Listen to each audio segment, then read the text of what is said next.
आदित्याय च सोमाय मङ्गलाय बुधाय च गुरुशुक्रशनिभ्यश्च राहवे केतवे नमः।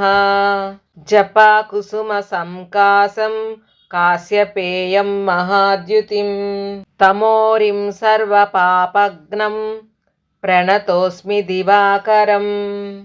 दधिशङ्खतुषाराभं क्षीरोदार्णवसम्भवं नमामि शशिनं सोमं शम्भोर्मकुटभूषणम्। धरणीगर्भसम्भूतं विद्युत्कान्तिसमप्रभं कुमारं शक्तिहस्तं तं मङ्गलं प्रणमाम्यहम्।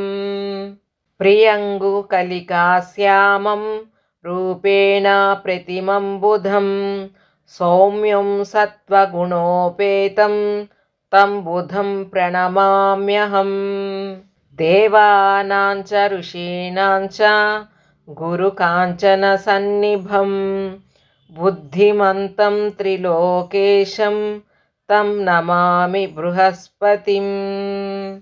हिमकुन्दमृणालाभं दैत्यानां परमं गुरुं सर्वशास्त्रप्रवक्तारं भार्गवं प्रणमाम्यहम्। नीलाञ्जनसमाभासं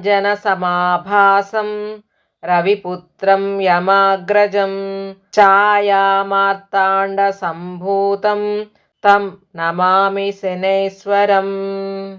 अर्धकायं महावीरं चन्द्रादित्यविमर्दनं सिंहिकागर्भसम्भूतं तं राहुं प्रणमाम्यहम्। पलाशपुष्पसंकाशं तारकाग्रहमस्तकं रौद्रं रौद्रात्मकं घोरं तं केतुं प्रणमाम्यहम्।